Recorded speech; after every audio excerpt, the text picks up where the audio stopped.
Bonjour à toutes et tous, vous écoutez First Print, votre podcast comics préféré pour une nouvelle émission du format Back Issues, qui est notre format, notre émission dans laquelle nous revenons avec l'ami Corentin ici présent. Bonjour. Sur des bandes dessinées que nous avons lues et sur lesquelles nous avons envie de discuter un petit peu. C'est-à-dire que on va pas simplement vous dire j'ai bien aimé ou j'ai pas bien aimé. L'idée, c'est de, au-delà de nos avis, d'aller un petit peu décortiquer la substantifique moelle de ces comics, qu'il s'agisse de bandes dessinées plus ou moins sérieuses et plus ou moins intelligentes. Vous le verrez notamment dans cet épisode où on va faire un petit peu, je crois, un grand écart, clairement intellectuel entre ça. Décortiquer des moelles très variées aujourd'hui. Ouais, c'est ça.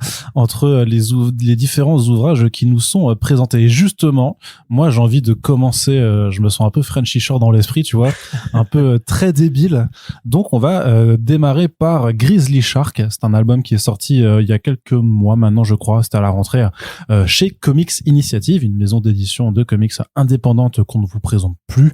On essaie d'aller souvent un petit peu regarder ce qu'ils font et vous décortiquer leur production, justement, qui se caractérise par un certain éclectisme, parce qu'on peut retrouver justement des BD cons comme ses pieds, comme Grizzly Shark. Ça veut pas dire que c'est pas bien, mais juste vraiment c'est du débile, et ça s'assumait d'ailleurs dès l'intro, dès la préface de Michael Jérôme dans l'album, avec des trucs beaucoup plus indie, beaucoup plus perchés, comme Starseeds, Movable Oath. Voilà, ou des trucs graphiques plus traditionnels aussi. Voilà, et un peu à tendance intellectuelle, on va dire, comme Windows on the World, pour lequel on avait d'ailleurs reçu l'équipe créative. Donc voilà, c'est vraiment très très diversifié comme approche. Et donc avec Grizzly Shark, on est donc un peu aussi dans cette veine de Comics Initiative qui fait des titres un peu moins connus de certains auteurs ou artistes qui sont très connus. Et en l'occurrence là, c'est une bande dessinée assez courte, c'est en 3 chapitres, qui est faite par Ryan Otley. Et Ryan Otley, c'est une superstar désormais de la bande dessinée américaine, notamment pour son travail sur Invincible, en compagnie de Robert Kirkman. C'est lui qui avait repris la série après le 7e numéro, une fois que Cory Walker avait fait le premier arc narratif, et ensuite il l'a tenu jusqu'au bout, jusqu'à la fin. Donc un gros run sur, avec une petite interruption de Walker qui était revenu. Oui, c'est vrai. Oui. Il était revenu très en forme d'ailleurs. Mais grosso modo, c'est quand même lui qui a fait 80% de la BD, et il s'est fait quand même une place de renom, notamment pour l'ultra-violence des scènes de combat qu'il y a dans Invincible. Et cette ultra-violence, c'est un peu tout le propos de Grizzly Shark, qui nous emmène donc dans un monde où il y a eu des mutations, des changements du climat qui ont fait que les requins sont désormais dans les forêts, et il y a des ours dans la mer. C'est, voilà, juste à le dire. Voilà. Moi, je trouve que c'est complètement stupide. Et on va suivre au départ un père qui est en train de pique-niquer avec son gamin, et qui se font attaquer par l'un de ces requins des forêts.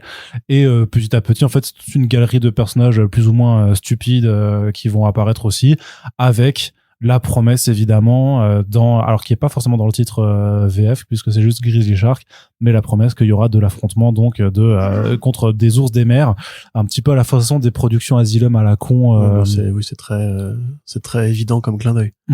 D'ailleurs, je crois que rappelle-moi Big Girls, oui, c'était à la base, en fait, c'est une courte histoire qui était faite avec effectivement. C'est donc je cherche.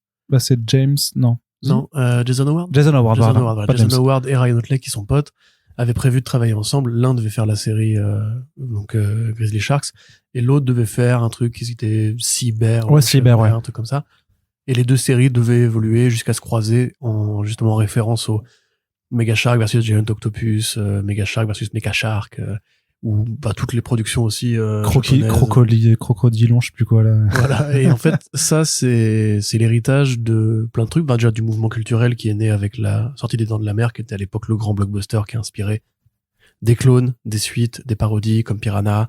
Il y avait d'ailleurs un film avec un grizzly, j'ai oublié comment il s'appelait, qui avait eu droit à une affiche de Neil Adams à l'époque. Très belle affiche, très mauvais film. Il y avait eu Orca aussi. Et ce courant-là, en fait, de série B avec des requins, parce qu'aucun vrai film de requin n'existe à part Les Dents de la Mer. C'est ça, puis c'est les films de créatures, quoi. Le film de requin qui fait partie du registre du film de créatures. Voilà, et en fait, il a tellement été morphé, tellement été déformé au point de devenir juste ouvertement ridicule et d'occuper les stades de la série B les plus débiles, que c'est devenu effectivement un cinéma d'exploitation qui a beaucoup été pillé par les studios Asylum, qui sont donc cette boîte, un peu les héritiers faux cul, un peu à mon sens, de Trauma Entertainment, qui en fait font de la série B nanardesque volontairement et consciemment, au point de pousser des concepts débiles comme les Sand Sharks, par exemple, les requins des sables, incroyablement nul ce film, mais il est génial vraiment. Mais il y a les Tornado aussi, le Tornado, Sharknado. Voilà, Sharknado évidemment qui est la plus grosse franchise et c'est probablement celle-là qui a un plus influencé parce que là c'est ouvertement juste complètement con. Encore sans Shark, tu peux te dire bon effectivement il y a peut-être un mec qui s'est dit 2 secondes que la proposition pouvait passer pour crédible, ok, ou alors les requins des neiges ou trucs comme ça.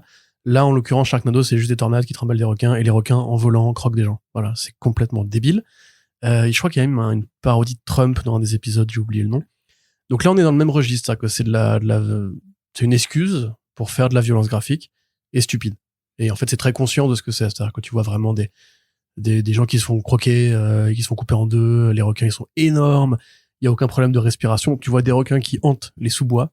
Vraiment qui sont en mode c'est pas possible. Et qui sont attirés par la moindre goutte de sang. Exactement. Mais c'est-à-dire n'importe quelle goutte de sang, c'est-à-dire effectivement tu peux te couper parce qu'en forêt tu peux te faire mal, mais il y a aussi même cet humour super gras d'une nana qui est en train de faire du jogging et qui a ses règles, et donc en fait les requins sentent le sang qui doit être dans son tampon ou sa serviette machin et qui la bouffe aussi. C'est vraiment n'importe quoi. C'est complètement te faire piquer par un moustique et qu'il y ait une goutte de sang qui en sort, du coup paf pareil ça attire les requins. Et les requins ils apparaissent d'un seul coup, tu vois. C'est Jack in the Box, hop je sors, je te croque et je disparais. Il y a pas du tout le côté animalier.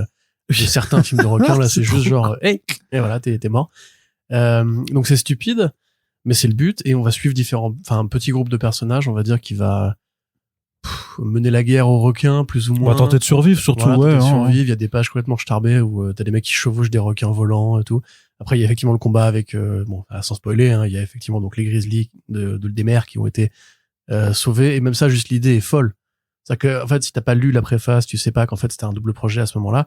T'arrives parce que tu l'oublies très vite le contexte, les changements climatiques et compagnie. Oui, on sent. T'arrives au bord de l'eau, tu dis bah oui, un requin au bord de l'eau, il va aller dans l'eau, il va nager, c'est normal. Bah non. En fait non, c'est un grizzly qui sort. Et là il fait oh putain non, un grizzly des mers. Et là tu te dis non, ok d'accord. Ce truc a été écrit par un Fonce D. Voilà, c'est comme ça. Mais un Fonce D qui sait très bien dessiner, qui aime bien justement truc qui toi te parle beaucoup, c'est-à-dire la violence débile et graphique et généreuse, puisque c'est énormément de gerbes de sang, de déformations corporelles.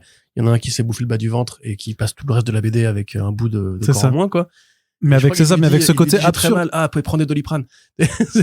Non, mais c'est ça, mais c'est en fait, c'est qu'il y a un côté en plus d'humour noir et complètement super gratos et presque méchant, où effectivement t'as le héros principal, en fait, c'est effectivement le gamin qui se fait bouffer le bas du ventre et qui va continuer à faire des blagues et qui vont faire des blagues là-dessus. Constamment. Tout le temps, genre, j'ai envie de pisser. Bah non, je peux pas, tu vois, ou prends pas trop de Doliprane, mais non, t'inquiète, mon estomac est là-bas. Ouais, c'est ça. Et du coup, t'as kiffé? Ah, j'adorais. Cool. C'est trop bien. Franchement, c'est, mais pareil, là, donc c'est un tout petit format, c'est pas très long. Et justement, mais, de toute façon, c'est le genre de concept, ça peut pas tenir sur 50 numéros parce que tu t'en lasserais. Forcément. Donc, il faut que les blagues les plus courtes sont les meilleures. Et je trouve que là, c'est pile poil la durée. J'étais peut-être même frustré au final que les ours des mers arrivent pas plus, forcément, parce qu'en plus, il faut savoir qu'il y a un autre univers dans lequel il y a les ours des mers, c'est dans un épisode de Bob l'éponge, mais qui est ultime. Je te jure qu'il est ultime. En fait, ils se racontent des histoires autour du feu de camp et ils se disent ouais, il y a les ours des mers qui arrivent, et quand tu vois l'ours des mers qui arrive, c'est en fait c'est un énorme poisson juste avec une tête d'ours, donc c'est encore plus stupide, quoi. Mais c'est génial, c'est absolument génial. Regardez Bob l'éponge. Et donc voilà, j'étais un petit peu déçu qu'il n'y en ait pas plus là-dedans, mais la promesse, elle se tient vraiment. En fait, c'est gore. Il y a des requins, c'est très bien gratté. Il y a c'est vraiment le film gore d'exploitation comme tu l'attends, mais vraiment dans le sens burlesque du gore, c'est-à-dire que c'est tellement gros que ça en devient absurde et que ça te fait marrer, en fait, parce que c'est du grand guignol. Pensez un peu au gore façon Brain Dead, en fait, vraiment, où c'est vraiment la foire à la saucisse, hein, littéralement. Et en plus, ouais, je trouve que c'est bien mené, que les répliques elles se sonnent bien, ça fuse de vannes et tout ça, et c'est pas trop long. Donc en fait, quand on ressort, tu te dis voilà, effectivement, d'ailleurs la préface le dit elle-même aussi, elle dit vous en ressortirez pas grandi de cette lecture. Ça vous allez pas vous dire je suis plus intelligent ou waouh, j'ai appris plein de choses, mais c'est pas le but, parce que de la même façon qu'on va regarder des splatter movies et ce genre de choses là par moment, on y va pour la détente, pour le spectacle. Là, pour le coup, c'est vraiment le truc, ouais, je mets mon cerveau de côté, mais qui te prend pas pour un con, en fait, qui fait pas les choses. C'est intéressant aussi de voir où est-ce que Ryan Otley va chercher sa pulsion, entre guillemets, pour la violence graphique qu'il met dans Invincible, puisque quelque part, en fait, il a toujours aimé dessiner ce truc-là, ce genre de truc-là. Et c'est aussi intéressant de voir ça comme un projet de jeunesse ou un projet d'à côté, plus défouloir en parallèle, justement, de ce qu'il a pu faire ensuite dans Invincible. Donc, oui, puis c'est rare, en fait, on n'a pas beaucoup de comics qui mélangent. Alors, si des comics qui mélangent horreur et comédie, ça existe, mais à ce point-là, justement, de nanarderie, c'est pas si fréquent, en fait. En BD, généralement, il y a quand même un entre-deux entre le world building, le sérieux, etc. Là, c'est juste vraiment, c'est con. C'est débile. Par contre, juste, si vous êtes un peu sensible à la violence, ou si comme moi, vous avez peur des requins, c'est possible que ce soit un peu moins drôle, on va dire, parce que il y a quand même vraiment des scènes où, enfin, c'est crado, quoi. C'est crado. Arnaud, qui est un grand pervers sociopathe, comme vous savez, lui, il se régale parce que la mort, ça le fait rire. Voilà, dans la vraie vie de tous les jours. Dès qu'il voit un mec se faire tuer, il est... Bah non, justement, sinon... c'est la mort en fiction qui me fait marrer. Mais enfin, en général, t'aimes bien quand même le truc un peu violent. Ah oui, bien sûr. Tu vois. Mais dans la fiction. Ouais, dans les salades aussi. Et du coup... Et du coup, voilà, enfin, moi, je veux juste peut-être pas le filer à un gamin de 10 ans, on va dire. Ah, mais non, mais c'est de la lecture pour adultes ou pour ados, mais pour ados de 15 ans, tu vois. C'est vrai que c'est plus pour ados, en vrai. C'est plus pour ados. Bah, c'est un délire régressif, de toute façon. C'est un bon cadeau à faire, justement, si vous avez un pote, un cousin ou une cousine, fan de Sharknado, fan de l'humour Mortal Kombat, on va dire, fan de ce côté vraiment super trash, super gratos. Et effectivement, on se marre, et on se marre avec tellement de couches de débilité. C'est vrai que ça pourrait très bien coller à l'humour, en fait, de Bob l'éponge ou de ces séries un peu animées pour grands enfants, tu vois. Happy Tree Friends, si ça vous êtes trippé à Happy Tree Friends quand vous étiez un peu plus jeune ou encore à l'heure actuelle, c'est complètement aussi dans cette zone-là. I Hate Fairyland aussi, quelque part, il y a un peu ce genre de délire-là. Donc voilà, en tout cas, c'est cool. Et puis ça se lit très facilement, enfin, ça occupe une bonne après-midi, quoi. Voilà, donc c'est disponible chez Comics Initiative pour le prix de 15 €. Je trouve que c'est un tarif plutôt carré pour la proposition, en tout cas, avec en plus un petit effet métallisé sur le titre et tout, qui est vraiment très joli. Donc vraiment album super chouette qu'on vous recommande. De toute façon, il y a que des recommandations là-dedans, mais voilà, c'est des recommandations en fonction des publics, en fonction vraiment de ce que vous recherchez. Donc si vous recherchez de la violence stupide, venez, il y a Grizzly Shark qui est là rien que pour vous, et encore une fois aussi parce que c'est bien gratté, parce que si c'était moche, forcément si le mec de la Fnac qui nous écoute de temps en temps peut faire un rayon violence stupide, on a plein d'albums à conseiller pour habiller ce rayon. Ouais, mais tu vois, mais c'est pas, mais je veux dire, autant enfin c'est ultra violent et tout ça, mais je le mettrais pas dans la même catégorie que Red Room, qui lui est ultra violent, mais lui te met très très très mal à l'aise, quoi. Red Room, le truc de Happy Score, ouais. Non, mais ça c'est pas nanar, ouais, non, mais c'est ultra violent aussi. Mais c'est juste, mais c'est pas débile. Voilà, mais c'est pas débile, c'est beaucoup pas plus fun. Ouais, non, pas du tout. Non, c'est genre plutôt, est-ce que vous avez déjà pensé à comment on pouvait arracher la langue d'un mec avec un marteau? Bah voilà, la BD. La BD vous le montre. Voilà. On en reparle, faudrait qu'on en reparle un jour, mais je sais pas si t'auras le courage de t'enfiler les 2 tomes. Franchement, non, mais moi, si tu veux, je pense que j'ai déjà bouffé plus violent que ça psychologiquement au cinéma ou autre, mais disons, je prends pas beaucoup de plaisir, en fait. Enfin, si, je prends un plaisir à lire un thriller, mais tu vois, les gratuités des scènes de violence, pour moi, n'est pas ouais, je sais. un money shot, comme on dit dans le cinéma d'horreur, tu vois. Yes. Bon, en tout cas, on va passer du côté d'une autre bande dessinée. On peut en parler un autre jour si tu veux. À présent, ouais, bien sûr, avec plaisir. Enfin, du coup, moi, avec plaisir. Moi, j'aime beaucoup Ed Piscor et son coup de crayon, et je trouve que quand même, il y a un aspect thriller qui est super cool dans Red Room. Juste, tu vois, si ça pouvait prendre moins de temps sur les scènes de découpe, ça m'irait tout aussi bien. Allez, donc, on passe du côté de Delcourt avec l'album Night Fever, la fièvre du samedi soir. Non, la fièvre de la nuit. Juste la fièvre. Moi, j'aurais bien aimé. Donc, ça tordait au début pour que ça fasse. Donc, une nouvelle réalisation du famoso duo Ed Brubaker, Sean Phillips. C'est Criminal, c'est Reckless, c'est Fatal, c'est Kill or Be Killed. C'est Fondu au noir. C'est beaucoup de choses. C'est énormément de choses. C'est là où gisait le corps. C'est un duo prolifique qui est vraiment une spécialité en fait de la maison Delcourt, hein, puisque ça fait depuis le début en fait que Thierry Mornay est donc dans la collection Contrebande de Delcourt. En fait, les Brubaker Phillips se sont édités. Je crois que la seule collaboration qui est pas chez eux, c'est peut-être le Sleeper, parce que c'est chez Vertigo. Enfin, Wildstorm, pardon, pas Vertigo. Donc, Night Fever, c'est leur dernière collaboration. C'est le premier graphic novel qu'ils font en pause après avoir enchaîné 5 albums de Reckless, qui était donc leur dernière série en date qu'on vous a déjà beaucoup présenté dans le podcast. Et c'est donc une forme de pause pour eux, parce que c'est vrai qu'ils ont enchaîné 5 albums en 2 ans, ce qui est énorme. C'est colossal. Ce qui est colossal. Complètement, et donc là ils envisageaient ça comme une forme de respiration, c'est-à-dire aller dans un autre univers, mais toujours quand même, puisque c'est Brubaker et Phillips, on n'est pas là pour cueillir des fleurs et promener des lapins dans un joli petit parc. Non, on est toujours dans du polar, on est toujours dans un univers pour adultes.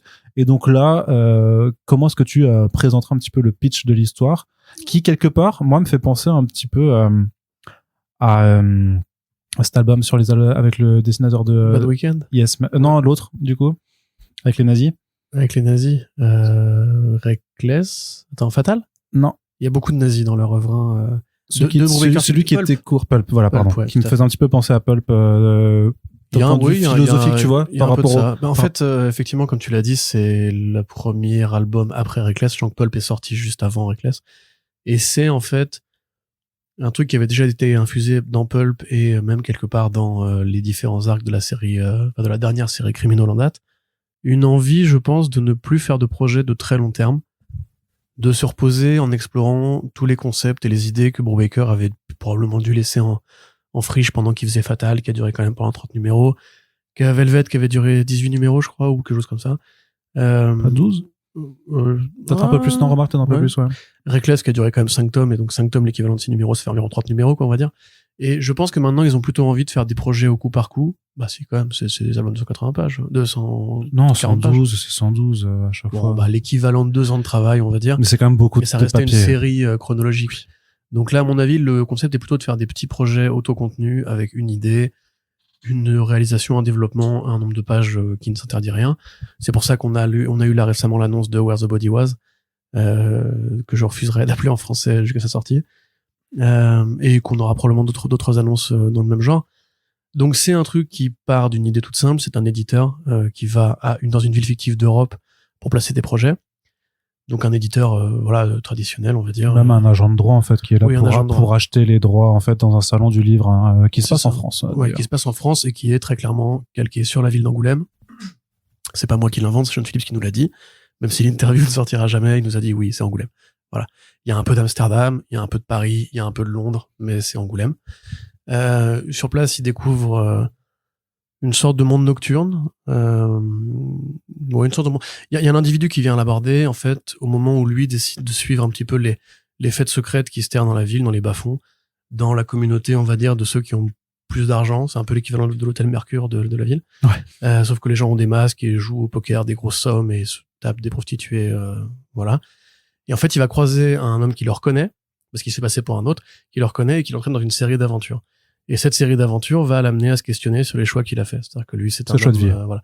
C'est un homme qui est marié, c'est un homme qui rangeait des voitures, il a fait des conneries dans sa jeunesse. Il a une part sombre, visiblement, puisqu'il s'embarque dans cette espèce d'histoire de plein gré. Et la boucle, en fait, de l'histoire va être: qu'est-ce que tu fais comme choix de vie? Est-ce que t'aurais pas dû essayer de suivre cette piste que t'as eue quand t'avais 17-18 ans? Est-ce que, genre, quand t'es éditeur ou quand t'es agent de droit, bah, tu vis quelque part de l'autre côté du miroir, c'est-à-dire que tu n'inventes pas d'histoire. Et en l'occurrence, c'est aussi, je pense, une perspective de mise en abîme pour Ed Brubaker, qui contemple un petit peu ce qu'aurait été sa vie s'il avait pas fait de la bande dessinée. Il y a tout un propos, pareil, sur les espèces de vieux mythes européens de la secte, des masques, de la luxure, de la drogue, ce complexe des 1% qui couche entre eux, etc., etc., des éclats sexuels, enfin, tout ce petit délire. Et surtout, c'est un vrai beau polar en hommage justement à une littérature que Brubaker aime bien, avec beaucoup moins que Reckless, qui est vraiment en l'occurrence une main tendue à la fiction des détectives privés de la Californie, des États-Unis, de l'Ouest américain, on va dire, avec l'espèce de dernier cow-boy à la Elmore Leonard que serait donc Ethan Reckless. Là, on est plus vraiment dans de la fiction du vrai, la fiction roman noir en fait. C'est-à-dire que t'arrives dans une ville, la ville elle-même est un personnage. La ville abrite des secrets et un secret amène un secret. Et en se perdant dans une espèce de labyrinthe, le personnage découvre une vérité sur lui-même qu'il ignorait ou qu'il voulait pas s'admettre à lui-même. Ce qui va en l'occurrence être tout le motif de l'album. Avec aussi l'idée du double. Enfin, il y a beaucoup de codes en fait que tu retrouves de la vraie littérature noire traditionnelle, qui est bien grattée là encore une fois, comme tu dis, tout en atmosphère. Les couleurs de Jacob Phillips sont magnifiques.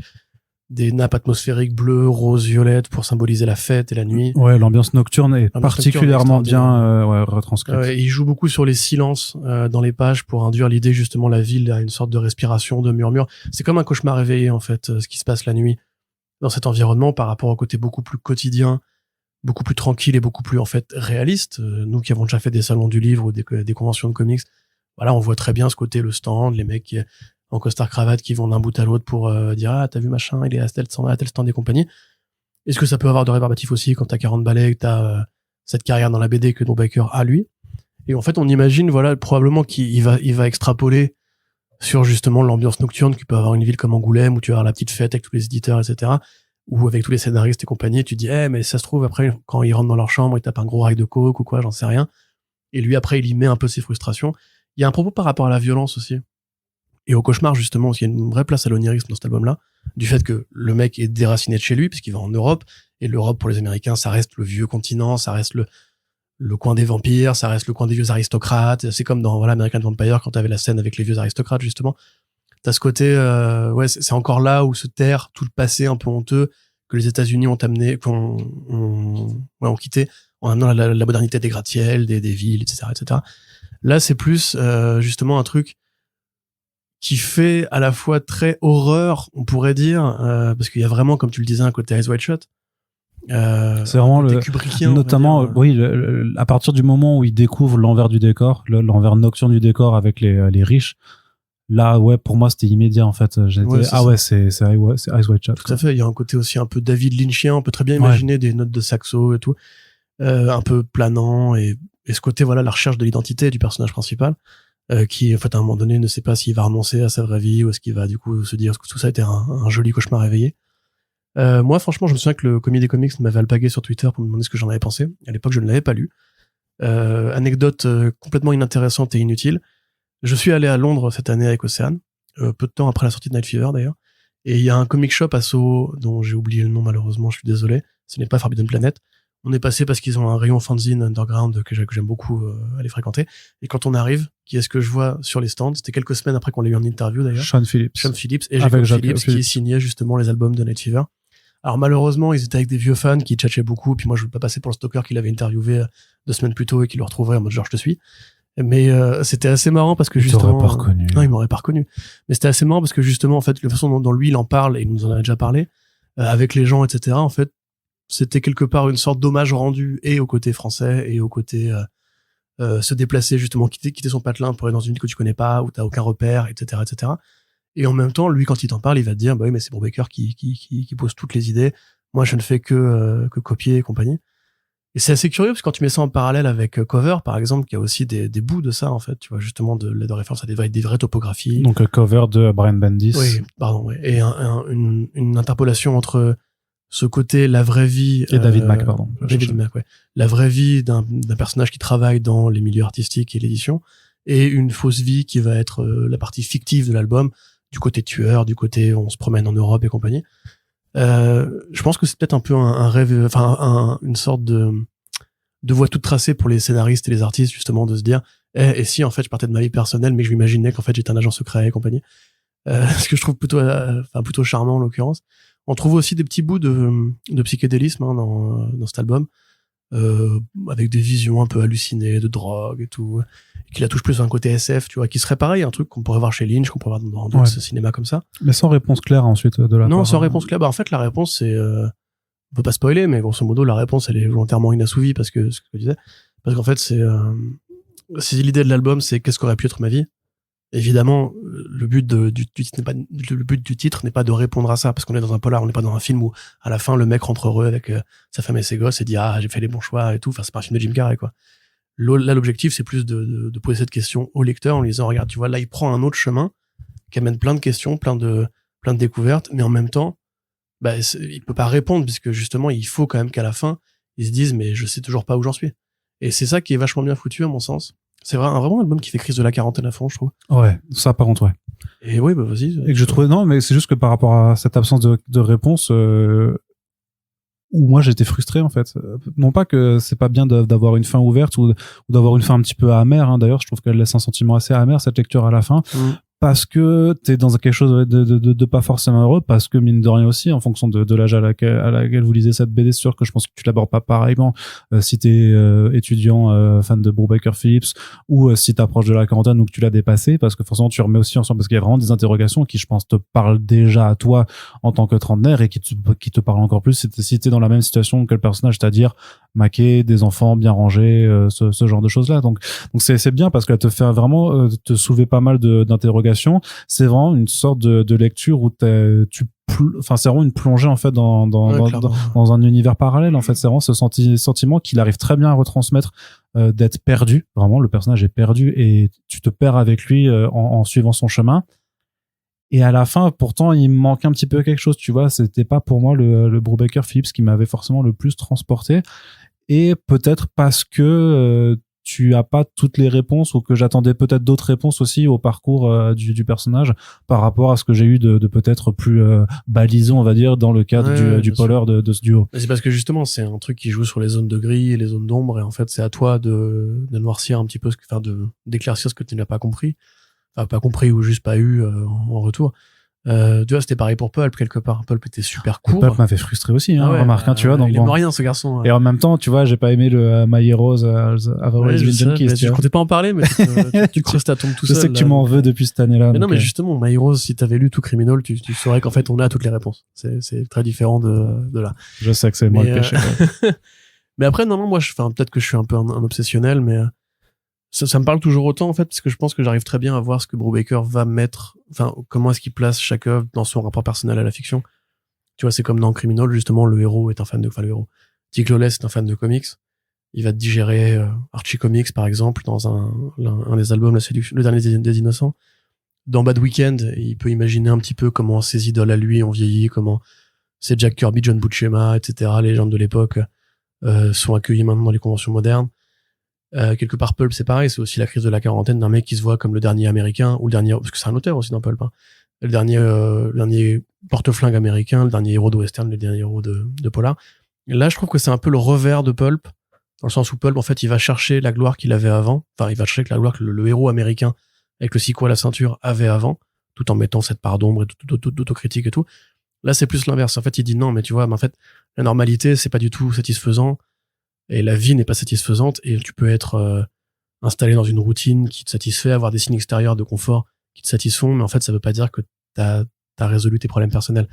Et tu vois, c'est comme encore une fois, dans la fameuse interview, Sean Phillips nous disait qu'il venait juste de rembourser. Oui, alors juste pour que les gens comprennent de quoi on parle, on a fait une interview de Sean Phillips à Amiens, au rendez-vous de la BD à Amiens, qu'on avait aussi fait celle de Charlie Adler, que vous pouvez retrouver sur First Print. Et c'est quelque chose qui est rarissime et qui ne nous arrive quasiment jamais. Il y a eu un souci avec l'enregistrement, en fait, qui n'a pas eu lieu. C'est-à-dire que malgré le fait d'avoir bien le voyant rouge sur le zoom et tout ça, en fait, en regardant les fichiers sur la carte mémoire, en fait, il y avait 2 minutes de trucs et puis plus rien. Donc, une interview qu'on a faite qui était plutôt chouette, mais qu'on pourra, hélas, c'est pas grave, pas vous proposer. C'était juste pour moi, cette interview. C'est ça. Ouais, mais oui, de toute façon, Philippe, en tout cas, voilà, personnellement, j'ai vraiment grave kiffé. Et pour répondre du coup au Gomi, à ceux qui m'avaient posé la question, pour moi, il y a toujours pas de baisse de forme. Limite, je trouve ça mieux foutu que les 2 dernières Reckless. Qui sentait un petit peu, pas la lassitude, mais l'envie de tourner cette page-là, tu vois, parce que le dernier Reckless 5, c'est vraiment, bon, on va le laisser là, hein, pour l'instant, Ethan, tu verras quand tu l'auras lu. On va le laisser là, maintenant, on a envie de faire autre chose, plus varié, et vraiment, même au niveau de l'esthétique, de la mise en place du récit, je trouve ça super différent de ce qui s'est fait jusqu'à présent, et tout en étant dans une continuité. Donc, non, gros délire, franchement, pareil, je pense à mon pote Renaud, qui sûrement écoute ce podcast, qui m'avait dit qu'il avait offert Pulp à son père. Et effectivement, Brubaker, c'est un peu de la BD de daron. Et donc, le fait que ça commence à s'offre bien au daron, la crise je pense, de la quarantaine, je pense que c'est encore une fois la matérialisation, que c'est un auteur qui a ce vécu et qui maintenant, peut-être, commence à faire son âge aussi, quoi. Après, ce qui est bien avec, ce qui m'intéresse aussi par rapport au travail de Delcourt là-dessus, c'est que eux ne se sont pas, fourvoyés, ne se sont pas laissés tenter l'expérience de le sortir autrement que dans le format vraiment comics tel qu'il est, et ça dénote pas du reste des autres albums chez Delcourt, sauf leurs intégrations un peu plus grandes, elles sont très belles pour le coup. Je trouve qu'ils avaient fait un chouette travail de mise en place, mais ce que je veux dire, c'est que c'est vraiment le comics que tu peux offrir aussi, qui doit se ranger de façon dans le rayon polar en librairie, mais que tu peux vraiment effectivement offrir à ton daron, parce que c'est du polar, quoi, et qu'on a aussi une appréciation dans le franco-belge, dans le polar, clairement, quoi. C'est aussi un registre dans lequel on a nos propres positions, et celles de Brubaker et Phillips, elles sont d'excellente qualité et très certainement bien meilleures que certains autres polars. C'est quand même con, mais même s'ils n'ont jamais été récompensés, ce qui un jour devrait quand même devenir un débat public en France, c'est que les Brubaker Phillips chaque année sont dans la sélection polar du FIBD systématiquement. Bien sûr. Et il y aura pas d'exception. Les Eisner Awards aussi. Je veux dire, Pulp avait gagné meilleur roman graphique l'année de sa sortie, tu vois. Après, j'allais dire ça, mais peut-être que Night Fever était pas dans la sélection du FIBD de cette année. C'est dommage, ça aurait été un beau clin d'œil. Pour le coup, ouais, d'ailleurs, faudrait que je vérifie. Mais donc voilà, vous voyez, il y a vraiment quasiment chaque année du Brubaker Phillips si là-dedans. Je pouvais juste, moi je sais que Brubaker et Phillips tiennent à leur format Image Comics avec le classique 21 par je sais pas combien. Mais et donc c'est Delcourt qui respecte leur choix de faire des petits albums. À mon sens, quand même, il y aurait un intérêt pour ces nouveaux romans graphiques là à pousser une ligne comme les Urban, enfin les urban, on va dire. Parce qu'en plus, comme tu dis, la pagination est pas super épaisse. Ouais, c'est du 100. Tu fais un plus grand format, tu le fous avec les polars, parce qu'il y a des gros fans de polar en France. Il y a les lecteurs de 13, lecteurs de la BD qui a inspiré le film de Fincher, là, Le Tueur. Le Tueur, ouais. Voilà, simplement. Il y a un gros public de quarantenaires, justement, qui aime bien les BD où ça tiraille, où ça met des enquêtes et compagnie. Autant y aller, enfin, autant aller chercher ces gens-là, parce que j'ai l'impression que Brubaker vend très peu, alors que finalement, c'est un truc qui a un public potentiel qui est énorme, quoi. Ouais, tout à fait. Donc, c'est disponible chez Delcourt pour le prix de 16,95 €, et donc disponible, c'était sorti en octobre dans les librairies, donc disponible partout. L'occasion de faire le petit message, ce qu'on fait souvent dans les back issues, c'est que si ça vous intéresse, il y a des liens de commande dans la description du podcast qui vous envoient chez nos copains de Comics Zone, et vous pouvez prendre les albums chez eux si vous n'avez pas peur de la livraison ou que vous n'avez pas forcément de librairie spécialisée dans le coin. Ça permet de soutenir le podcast et la boutique à la fois, qui mérite et que l'on salue bien bas. Corentin, on passe à la suite du côté de Urban Comics. Je crois qu'on a un éditeur différent à chaque fois. Ça, c'est plutôt cool aussi de montrer un petit peu ces propositions diverses et variées. Du côté d'Urban, de quoi on parle? On parle de Love Everlasting. La première série, un créateur owned de Tom King, qu'il a faite avec Elsa Chartier, qui est toujours en cours de publication. Le premier tome a débarqué avec un prix de lancement à 10 €, puisque c'est leur politique maintenant pour les Urban Indies quand il s'agit de séries. Alors, on avait couvert déjà la série lors de son démarrage, notamment en ayant la chance de pouvoir interviewer Tom King et Elsa Chartier, donc dans un podcast qui est toujours disponible en ligne. De quoi ça parle Love Everlasting, très cher Corentin? C'est un hommage aux comics de romance, mais ce n'est pas vraiment que de la romance. Non, c'est même plutôt une déconstruction des comics de romance, en fait. Pour ceux qui ne voient pas, les comics de romance, c'est le fameux genre dominant qui a pris la suite des super-héros entre les années 1940 et 1950, où à l'époque, voilà, l'Amérique triomphante, fière d'avoir gagné la Seconde Guerre mondiale à coup de bombes nucléaires, s'est dit que ce serait intéressant de suivre la jeunesse de l'époque dans des BD qui, effectivement, reflètent le quotidien un peu romantique et romancé des jeunes gens des années 40-50, donc des jeunes adolescentes, des jeunes femmes et hommes de 20 et 30 ans qui tombent amoureux, la famille se met en travers du chemin, il y a un rival amoureux qui arrive, ou c'est pas le bon moment, etc. Et à la fin, la fille et l'homme partent dans le soleil couchant et vivent heureux et ont beaucoup d'enfants. Genre de fiction lancé par Jack Kirby, avec Joe Simon, Joe Simon, qui a été largement repompé par l'artiste Roy Lichtenstein, qui a rendu en fait ses BD célèbres avec ses fameuses toiles où il reprenait en fait des dessins de Kirby, il foutait un coup de peinture dessus, et voilà, ça m'a dit que c'était un génie. Des points, ouais. Voilà, et les fameux points de Lichtenstein qui existaient déjà dans l'édition de l'époque avec la colorimétrie CMYK, mais il l'a inventé, et du coup maintenant on est obligé de dire point de Lichtenstein au lieu de dire les points CMYK. Fascinante histoire. Donc, Love Everlasting va être une plongée dans ce genre de fiction, avec un numéro, une époque, où on suit un personnage qui s'appelle Joan Peterson. Voilà, John Peterson, qui en fait tombe amoureuse d'un garçon et généralement va refuser de l'épouser pour des raisons X ou Y. Donc voilà, une histoire de romance toute bête, toute banale, sauf que un personnage apparaît à ce moment-là, un cow-boy masqué, et lui tire une balle dans la tête.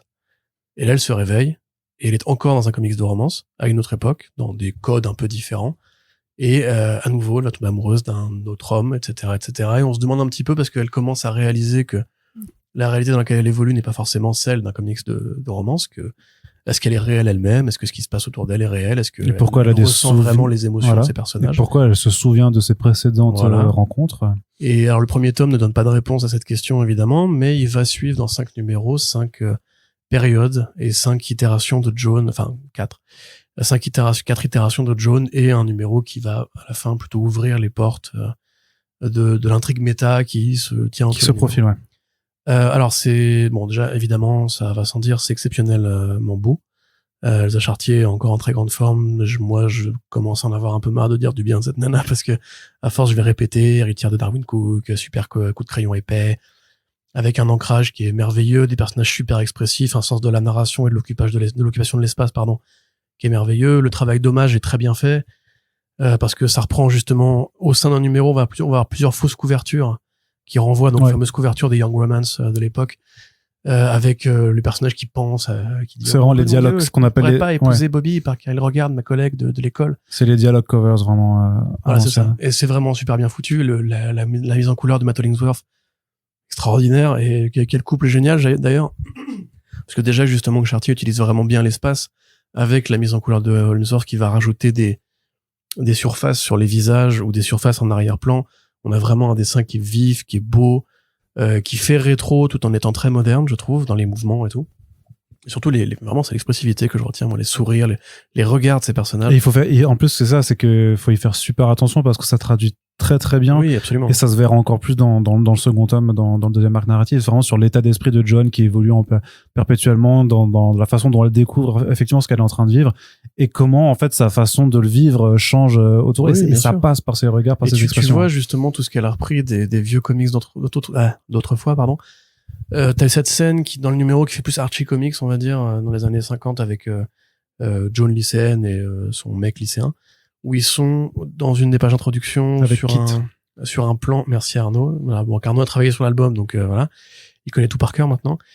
Où t'as un plan avec les buildings de la rue derrière et qui sont tous plats en fait, comme si justement tout ce truc-là était un hommage au fait qu'à l'époque on dessinait des perspectives très différemment d'aujourd'hui, ou même à l'inverse, la scène où il y a dans le même numéro où t'as l'espèce de lac de rivière où tout le monde va se baigner et t'as des plans à flanc de falaise où ça joue vachement sur la perspective de la retombée. Enfin c'est si vous aimez les dessins ronds, expressifs, vivants, lisez la Chartier, ça tue. Donc ça c'est pour la partie graphique. Pour la partie scénaristique, c'est intéressant en fait parce que déjà il y a encore une fois ce travail de copiste qui est très bien fait. C'est très bavard hein, pour le coup parce que comme les comics de l'époque étaient très bavards, on savait tout le temps ce que les personnages pensaient. Beaucoup de récitatifs, beaucoup de récitatifs, beaucoup de cases d'explications, beaucoup de pensées, beaucoup de dilemmes intérieurs. Est-ce que je vais l'épouser, gâcher ma vie d'adolescente? Est-ce qu'il est pas amoureux d'une autre? Oh là là, mon Dieu, lui il est riche, moi je suis pauvre, etc., etc. Mais tout ça, c'est de la mise en place pour servir un propos qui me paraît assez évident. C'est en fait interroger les figures de la femme en fiction, dans la BD américaine, mais pas que, dans le sens où les comics de romance en fait étaient l'un des premiers genres de BD grand public où on laissait la parole aux femmes. En fait, c'est où il y avait des héroïnes, des protagonistes. Les BD des années 40-50, il y avait des super-héroïnes. Il y avait, évidemment, Marston avec Wonder Woman, etc. Mais c'était des genres majoritairement masculins, tournés vers des lectorats de jeunes enfants masculins. Alors que les comics de romance s'adressaient plutôt aux adolescentes. Et c'est pour ça qu'il y a eu un tel boom, d'ailleurs. Parce qu'on a été chercher un lectorat qu'on n'allait pas chercher à l'époque. Et du coup, on a créé plein de personnages qui n'ont pas été beaucoup utilisés ensuite, tu vois. Dans un monde qui était encore très patriarcal et compagnie. Donc en fait, on prend un petit peu l'origine de la femme dans la fiction américaine séquentielle, dans la BD américaine, et on la pose face aux stéréotypes de l'époque. C'est-à-dire, quel est son destin? Son destin, c'est de se marier. Son destin, si c'est la jolie servante, c'est d'épouser le riche trou du cul. Son destin, si c'est la belle et jeune chanteuse, c'est de dire non au soldat au début parce qu'elle est libre, elle est aventureuse, elle a une vie antérieure, enfin une vie passée très riche, elle a fui son domicile et compagnie, mais finalement, elle va s'abandonner à l'amour, tu vois. Et ces clins d'œil-là, ils sont mis dans un ordre précis, dans une sorte de récit un peu à la Code Quantum, où elle passe d'époque en époque, de corps en corps et compagnie, et c'est explicite dès la fin de l'album, en fait, pour évoquer justement le peu de place qu'on laisse au destin féminin, la trajectoire féminine, dans un univers qui est très conformiste, qui est très calibré, qui donne des directions très claires. Et la façon dont Tom King le fait, c'est ça qui est intéressant, parce qu'au fond, l'allégorie pourrait s'arrêter là, c'est fait de manière à justement mettre en effet les codes de ces comics-là, les rentabiliser pour les casser, faire des ruptures de réalité, et petit à petit amener une sorte de dissonance ironique dans ce que tu vois dès le numéro 3, en fait, je pense, parce que t'as la fin du numéro 2 qui est déjà une sorte de coup de savate un peu punk, justement, dans le patriarcat des années 50, et dès le numéro 3, tu commences à arriver sur un truc qui est ouvertement une digestion méta de différents genres de bandes dessinées, dont Archie Comics, je pense que c'est ce qu'il y a de plus évident pour le numéro 3. Dans le numéro 4, c'est déjà beaucoup plus poétique, beaucoup plus mélancolique aussi. Le 4, il est exceptionnel. Enfin, ouais. Il y a certains numéros, comme dit, qui sortent du lot. Moi, je trouve forcément, moi, je suis biaisé, parce que, donc, comme l'a dit Corentin, moi, je suis le traducteur de la série. Donc, j'ai eu le plaisir, de m'occuper de la traduction de ce premier tome. Et d'ailleurs, à l'heure où on enregistre ce podcast, je suis en train de terminer celle du second. Pas facile, hein. Vraiment pas facile comme boulot pour le coup, parce que c'est verbeux, parce qu'il faut essayer de reprendre les codes, des codes d'expression aussi, un peu datés, que tout ne s'adapte pas forcément dans un contexte plus moderne et tout ça. Mais par contre, c'est vrai que à la lecture, ouais, il y a certains numéros qui effectivement, parce qu'il prend le temps en fait de développer aussi ces concepts. C'est vrai que je pense que moi je veux quand même rester objectif aussi, c'est que même si j'aime naturellement la série et que je vous la recommande, je pense qu'on peut ressentir de la frustration et si tu te prends pas au concept vraiment proposé par King, te dire putain je suis quand même frustré parce qu'au final je sais vraiment pas où on va en fait, parce que c'est quand même un jeu, justement dans ce jeu de déconstruction, en fait c'est plusieurs exercices de style qui se forment, mais c'est vrai que par rapport à l'intrigue de Joan Peterson, qu'est-ce qui lui arrive, pourquoi elle vit ça, où est-ce qu'on va, tu n'en sais pas plus forcément à la fin, et ça je pense que ça peut créer un sentiment de frustration. T'es d'accord avec moi? Par contre, ça, non, enfin, oui, je suis d'accord, mais parce que les gens veulent tout de suite, c'est un peu dommage. Ouais, mais non, mais voilà. Mais par contre, genre, c'est le principe même de la Mystery Box, tu vois, c'est là, en fait, c'est là qu'on quitte Code Quantum pour aller plutôt vers le prisonnier, même vers Twin Peaks quelque part aussi, parce qu'il y a des petits clins d'œil à Twin Peaks. Mais attends, je peux. Mais non, c'était moi qui étais en train de parler et qui voulait finir. Mais donc, en fait, si tu veux, c'est tout ce côté labyrinthe de on ne sait pas qui, pour moi, rend la lecture supérieure. Parce que ce que j'allais dire, c'est que ça va plus loin que juste l'allégorie initiale. Ça devient, en fait, un vrai jeu de piste de qu'est-ce que la réalité, qu'est-ce que la fiction dans la fiction. Et là, il y a un petit côté Alan Moore, attention, ou Grant Morrison, quelque part. Tu vois, c'est comme le moment où Animal Man commence à réaliser que les murs de la case qui l'entoure, en fait, sont vraiment des murs. Et qu'en fait, c'est un personnage de bande dessinée. C'est ce que je veux dire, c'est un peu ce même genre de chute de réalité qui est toujours un effet qui est très agréable à lire quand il est bien fait. Vas-y, tu peux reprendre maintenant. Ouais, et je veux dire que par contre, voilà, dans l'enchaînement de ces numéros, par contre, t'as vraiment certains numéros qui arrivent à se tenir, parce qu'en général, vu que ça a été publié sur Substack, parfois un numéro se fera, donc c'est 3 chapitres à chaque fois, et parfois les 3 chapitres ne se suivent pas dans une même temporalité. Parfois on change de l'un à l'autre, notamment au tout début, puisque c'est vraiment l'idée de présenter le concept à chaque fois. Elle a une histoire d'amour différente. Par contre, t'as des numéros qui se tiennent plutôt sur un chapitre, enfin 3 chapitres qui se tiennent pour faire un numéro entier, et notamment effectivement celui avec la chanteuse de bar et tout, en termes d'exercice stylistique, de propositions, il se tient à lui tout seul en fait. Ça pourrait être juste un truc que tu lis comme ça aurait pu être un one shot en fait, tu vois. Et c'est trop bien. Et il y en aura d'autres comme ça par la suite. Là, en l'occurrence, pour moi, tu verras quand le tome 2 sortira, le 7, on en reparlera, tu vois, où d'un point de vue de comment ça raconte l'évolution du personnage et le travail qu'elles a fait en termes de découpage, c'est débile tellement c'est trop fort, quoi. Et effectivement, le chapitre 4, c'était mon préféré à bosser. Hein, pareil, super utilisation de l'espace et des décors, neutres, on va dire, pour mettre en avant le personnage principal. Il y a toujours ce super boulot sur les plans chez Chartier. On voit très bien ce qu'elle a repris à des mecs comme Mignola et tout, sur l'utilisation de la silhouette au premier plan et des regards en arrière-plan. Enfin, c'est vraiment c'est merveilleux. Il faut que cet homme écrive des bouquins sur comment faire des BD pour que les générations futures sachent comment faire. Il y a toujours ces vidéos d'analyse de planches. Il y en a plus. Oui, il y en a plus. C'est fini, merde. Mais celles qui sont là sont toujours exceptionnelles, et si vous les aviez pas regardées, franchement, c'était absolument, vraiment, oui. Non, par contre, ça, c'est pas une blague, c'est pas juste plan copinage ou quoi. Regardez ces vidéos. Je sais pas, il y avait un mec qui nous demandait au courrier des lecteurs, Corentin, tu fais de l'analyse super cool, etc. Donc déjà, non, c'est pas vrai. Mais si vous voulez comprendre comment marche le découpage, la séquentialité et compagnie, déjà, allez lire ces vidéos, c'est une très bonne première approche, et ensuite, après, vous allez lire Scott McCloud. Parce qu'il paraît que moi, il aime pas toi, Scott McCloud. Donc, non, mais il y a un débat sur est-ce que McCloud n'a pas tout un peu bluffé et compagnie. Donc, oui, apparemment, il y a des gens qui disent qu'on peut faire des BD hors les règles que lui, il a définies. On aura ce débat. Oui, il y a pas de règles pour faire de la BD, justement. Absolument. Enfin, si, il y en a, mais je veux dire que t'es pas obligé de te limiter à un... Absolument. Tu as raison, Arnaud. C'est un art qui laisse libre place à l'expérimentation quand même. Et ça se voit d'ailleurs, puisque c'est très différent aussi de ce que Tom King a fait. Je dis justement, si vous aimez pas le Tom King dépressif que vous avez pu connaître dans pas mal de ses récits, c'est quand même un récit qui pour l'instant a une tonalité quand même différente.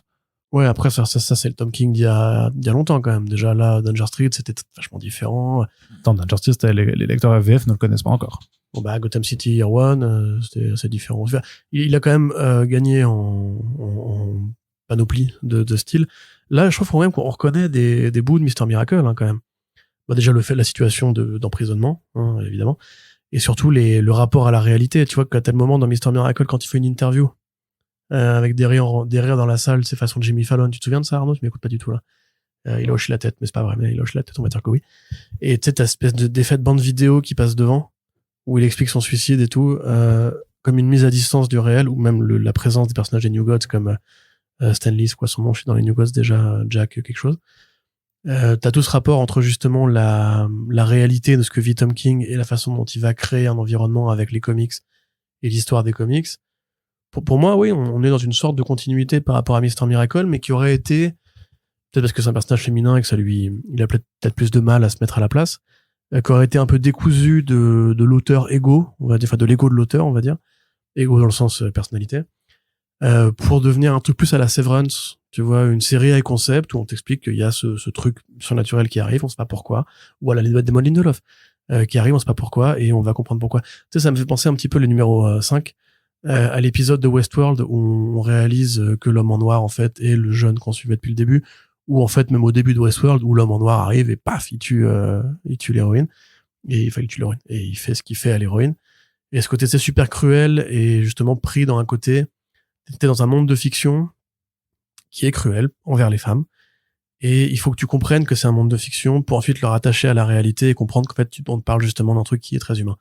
Et ça, je trouve que ça marche très bien dans l'album. Moi, je me suis rigolé.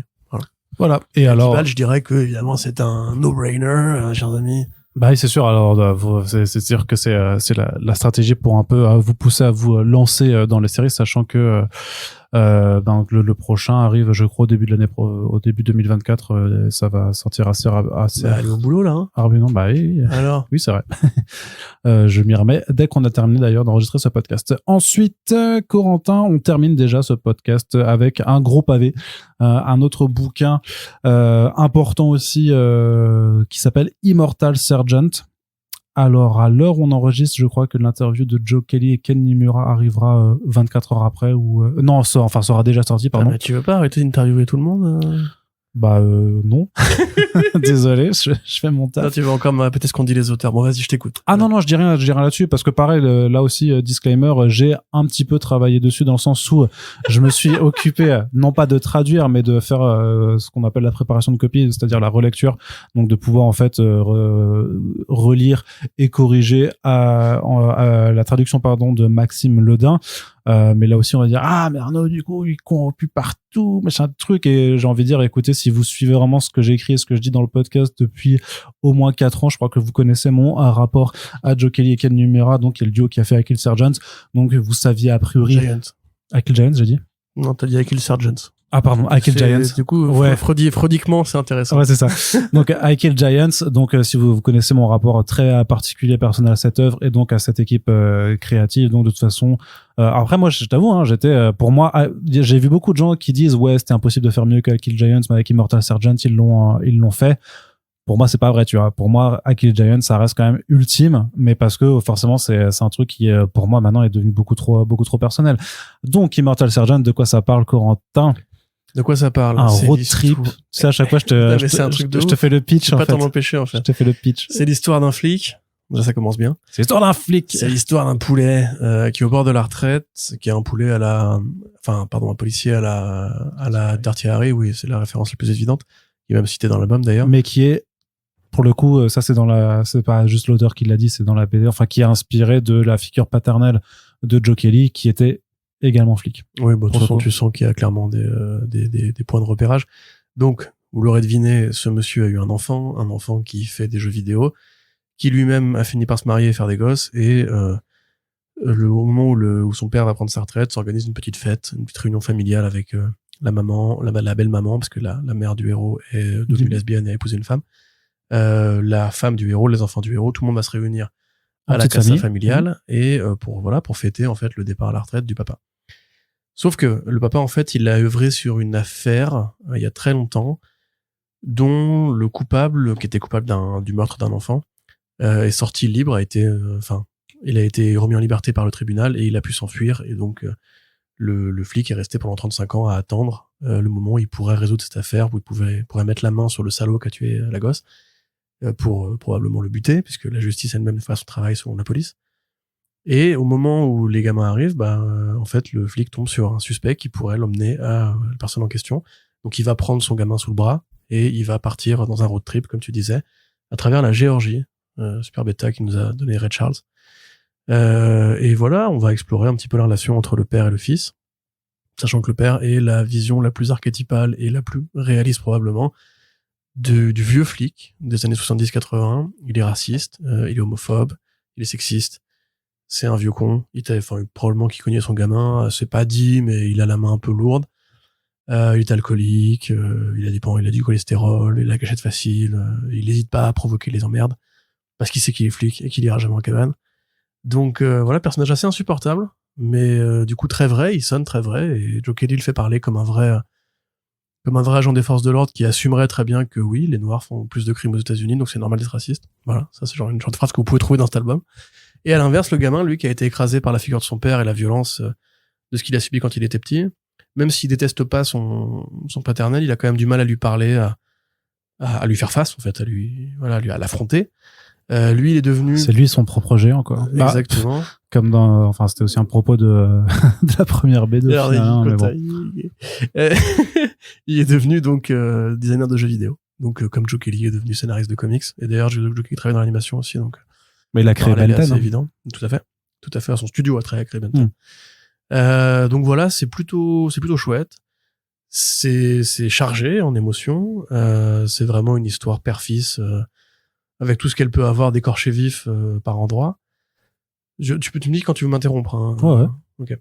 Donc c'est dessiné un petit peu comme un storyboard, on va dire. C'est-à-dire que c'est un dessin qui est très léger en détail, qui fait très dessin de presse, très dépouillé en fait, même très manga par endroits, parce que les personnages sont très expressifs. On reconnaît des structures émotionnelles typiques du manga, avec la goutte d'eau quand ils sont gênés, le regard qui tue, quand ils s'énervent et compagnie.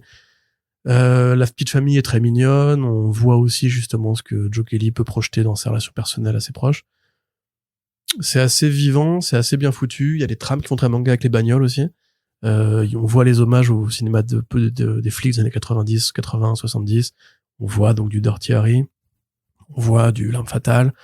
On voit toute cette école en fait de fiction où le poulet avait la gâchette facile et ne se préoccupait pas forcément des considérations de la loi. Moi j'ai bien aimé, enfin grosso modo je trouve ça très cool. J'ai eu un peu de mal avec le dessin au début, finalement après une fois que tu rentres dedans ça passe très bien, c'est même assez dynamique, assez fluide, et vu que tout passe par l'expression des personnages principaux, même si celle-ci reste simple, ça ne fait que rendre en fait tu vois, c'est un petit peu comme justement les contes pour enfants, où les contes pour enfants c'est des récits qui sont assez simples dans leur structure, mais ils sont simples parce que justement ils évoquent un truc qui est très universel et qui est très métaphorique. Bah là c'est pareil en fait, c'est que comme le récit lui-même est très lourd, parce qu'on parle quand même de trucs assez assez copieux, c'est pas plus mal d'avoir un dessin qui va être plus minimaliste et plus dépouillé, parce qu'il laisse du coup plus de place au dialogue. Et il y a une grande part qui est laissée au dialogue, hein. Le père notamment, vu que c'est un flic vétéran, il a beaucoup d'histoires à raconter, et tu comprends que ces histoires font partie de lui, même si c'est des trucs qui sont toujours assez douloureux. Il t'explique en fait, enfin il t'explique pas, mais tu comprends qu'il la raconte pour expliquer pourquoi il s'est endurci, pourquoi c'est devenu un enfoiré, pourquoi il a du mal à dire je t'aime, etc. Parce qu'en fait, il a vécu des trucs qui sont vraiment affreux. Il a arrêté des gens qui étaient vraiment terribles. Et il sait reconnaître d'un coup d'œil, en fait, les gens qui pourraient arrêter, quoi, on va dire. De la même façon, voilà, tout, c'est compliqué sans spoiler, hein, mais tout ce rapport à l'enfant qui a disparu, enfin, qui s'est fait tuer, que lui associe justement à son rôle de père aussi. La fin est très touchante, très bien écrite. On voit très bien le parallèle qu'il fait entre, Elle est ouf. Ouais. La séquence de fin. On voit très bien le parallèle qu'il fait justement entre cette ancienne enquête et son rôle de père. On voit aussi, enfin, c'est assez. Moi, je l'ai lu en VO. Hein, excusez-moi parce que j'ai pas eu le temps de choper une copie VF pour ce podcast. Mais c'est assez chargé aussi en dialogue et en sous-texte. Il y a beaucoup de vannes, beaucoup de sous-entendus, beaucoup de passifs agressifs, beaucoup de je te rentre dedans et tout. C'est assez brut, hein, même par endroits. Encore une fois, pour une BD qui a une gueule quand même plutôt poupie au départ. Les gamins, ils sont adorables, par exemple, et pas de soucis. Le daron, par contre, il est un peu insupportable. En fait, les deux personnages principaux... Après, il est génial parce qu'effectivement, c'est un peu un sale type, mais pas, tu sais, quand tu dis que c'est un gros raciste, ça, c'est pas un skinhead, c'est pas un facho, tu vois, c'est quelqu'un qui a des préjugés, qui a des gros préjugés. Mais il les assume tous. Ouais. Mais il les assume, mais surtout, mais qu'il est accepté aussi, dans les communautés noires quand même, parce que tu le vois aller dans des bars où il a ses réflexions et tout ça, mais que c'est toléré parce qu'il est installé aussi, parce qu'il a développé ce lien, tu vois, donc c'est pas non plus... comparatif avec l'autre poulet à Atlanta qui, lui, croit qu'il a ça et qu'il l'a pas, voilà, en fait. Tu vois. Donc non, mais ce que je veux dire, c'est que, mine de rien, ça reste quand même le gars qui te dit, je te cognerai toute ma vie, mon fils, et si jamais un jour tu veux répliquer, je sors mon flingue, tu vois. Et ça, par contre, c'est des trucs qui sont un peu plus lourds, enfin, un peu plus, enfin, tu comprends d'où ça vient, et encore une fois, la résolution met des mots très clairs là-dessus, et boucle très bien tout ce que t'as besoin de boucler. Mais je sais pas, à mon avis, un petit peu comme Arnaud avec Hill Giants, il y a moyen que, selon le rapport que vous avez avec vos propres parents, quand vous lirez ça, vous allez peut-être projeter des trucs. Je pense que quand t'es père déjà, t'as quelque chose de fou à certains passages, très clairement, c'est sûr. Très clairement. Ou si t'es un mec qui justement a voulu poursuivre ses rêves, mais comme on disait avec Night Fever, tu vois. Si t'es un mec qui justement a pas voulu prendre un taf de bureau ou correspondre à la vision viriliste que tes parents avaient de toi ou ton père avait de toi. Enfin moi après je suis un peu exclu parce que souvent c'est chiant, tu vois, quand je lis du Kirkman, quand je lis du Brubaker et tout, moi j'ai aucun problème avec mon père. C'est un mec que j'adore. Donc souvent ces trucs ultra cicatrisés justement sur la BD thérapie, la BD on va parler de la vraie image du père, etc. Je les regarde avec beaucoup plus d'objectivité parce que je me dis en fait que si j'avais eu justement ce rapport-là avec mon daron, je verrais des trucs qui me parleraient beaucoup plus. Là c'est très bien quand même, hein. Vraiment je te dis je me suis régalé, je trouve que la conclusion, les deux personnages sont très crédibles. Ouais. En fait il y a vraiment une façon de résoudre ça que tu vois pas du tout venir parce que genre quand t'es au numéro 8 tu te dis oh là là il reste qu'un numéro, t'es sûr, parce que là ça fait quand même beaucoup à faire. Et en fait il arrive très bien à ménager le temps qu'il lui reste pour faire un truc qui est touchant, qui est émouvant, qui est vrai, qui est sincère et qui peut te faire chialer, je pense. Mais dans le même temps il faut quand même arriver jusque là, tu vois. Et le héros lui-même, son côté un peu chiffre-molle, enfin je veux pas encore une fois moi-même être viriliste, hein, évidemment, vu le père qu'il a eu, c'est un peu normal qu'il n'ose pas lui rentrer dans la gueule. Et puis ça finit par arriver, évidemment. Mais ouais, t'as quand même envie de lui dire, non, mais par contre, gros, c'est un connard, là, mets-lui un pain, tu vois, directement, parce que je suis désolé, papa ou papa, tu dis pas des choses pareilles, tu sors pas des choses pareilles.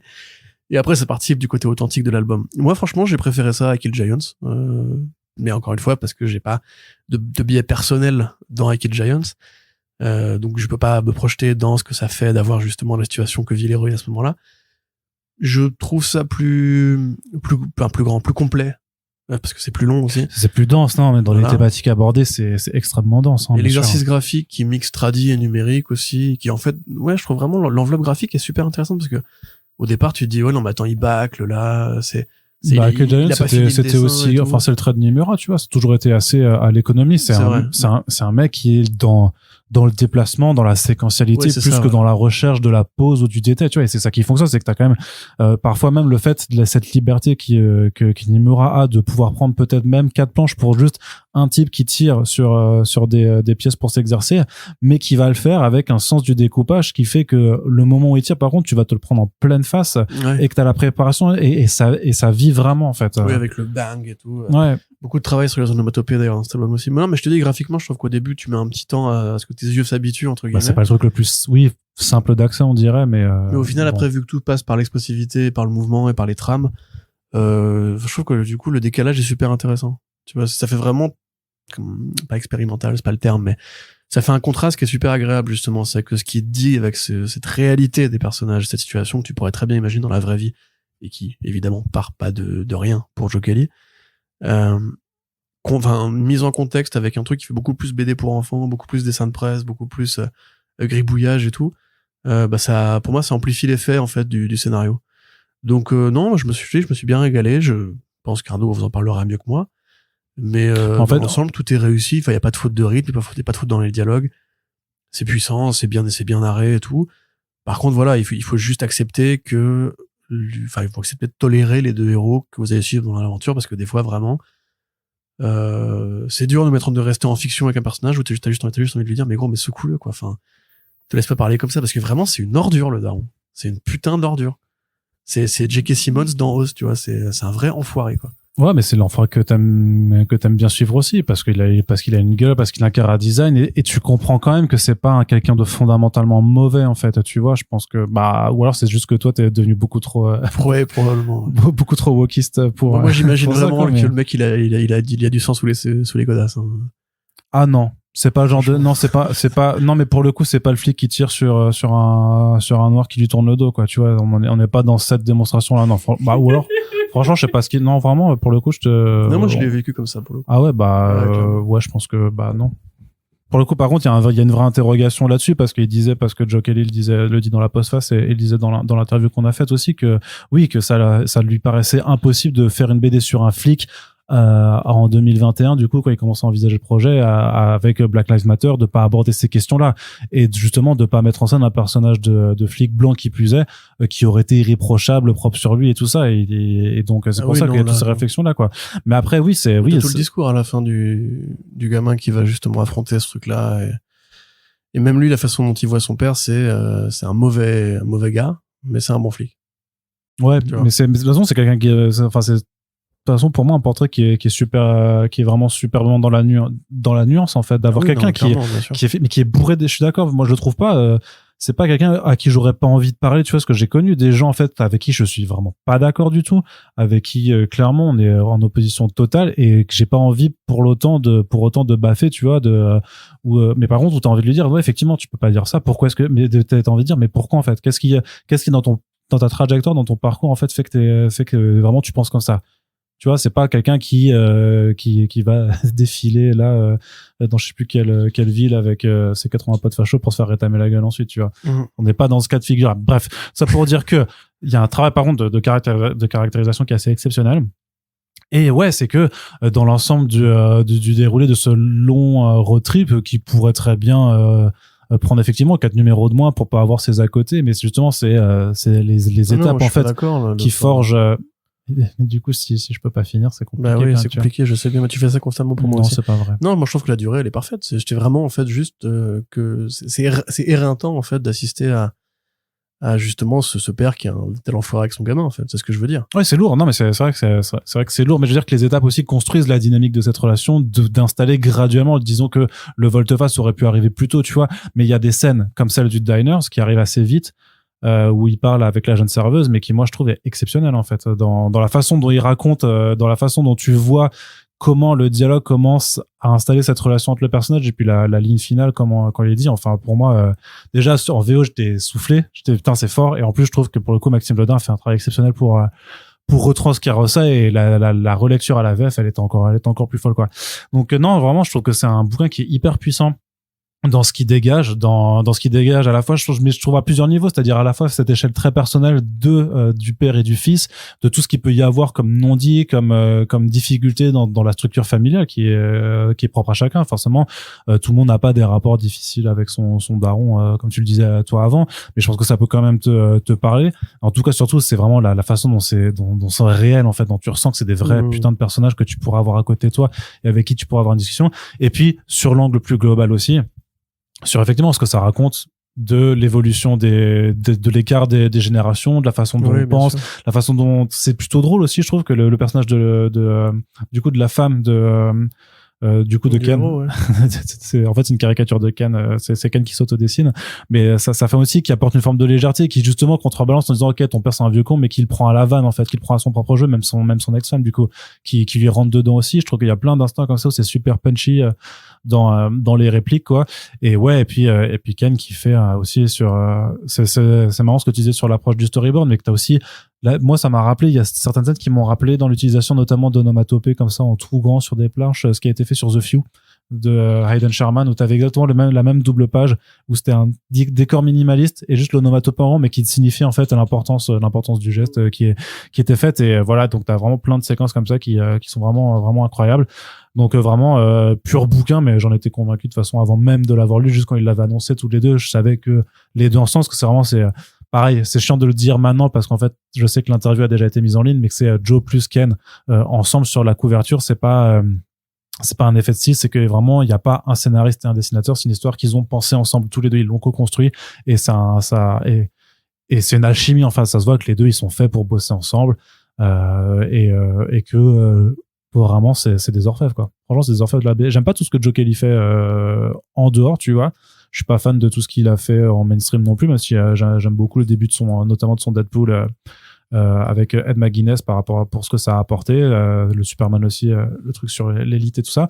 Mais par contre les deux ensemble, je trouve vraiment que c'est un duo formidable qui fonctionne vraiment hyper bien. Donc de toute façon, moi je vous aurais de toute façon recommandé la lecture, et de toute façon je le fais, quoi.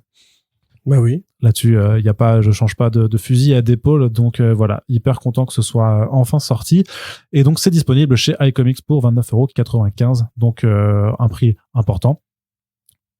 Oui, non, c'est cher. Je suis obligé de dire que c'est cher. Pardon. Bah, vu la gueule du bouquin, vu la taille, vu la pagination, vu les bonus à la fin et tout ça, franchement, c'est pas le cas. Non, franchement, on reparlera d'un autre bouquin en début d'année prochaine où forcément on devra reparler de la question du prix là-dessus. De toute façon, on va en parler aussi avec Sullivan dans les podcasts bilan de l'année. Franchement, pour le coup, là, c'est le rapport est vraiment correct par rapport à l'épaisseur. Les bonus qu'il y a, c'est vraiment du complet. Il y a vraiment beaucoup de texte aussi, il y a beaucoup d'explications. Tu plonges vraiment dans l'univers de cette création. Et franchement, non, vu la gueule du bouquin, je trouve que et la qualité aussi, franchement, pour le coup. J'ai pas vu moi la VF encore. C'est en VO, il y a aussi dans les postfaces les bonus avec les oui, non, c'est une traduction complète avec tous les bonus cartes après, ce qui est pas forcément le cas d'ailleurs de tout le monde ne le fait pas forcément d'ailleurs quand il y a ce genre de travail d'adaptation. Donc autant je suis d'accord qu'on reparlera du prix annoncé pour It's Lonely, puisque c'est de ça qu'on parle, et de certains autres prix qui sont pratiqués chez cet éditeur, mais là pour le coup je le trouve complètement legit.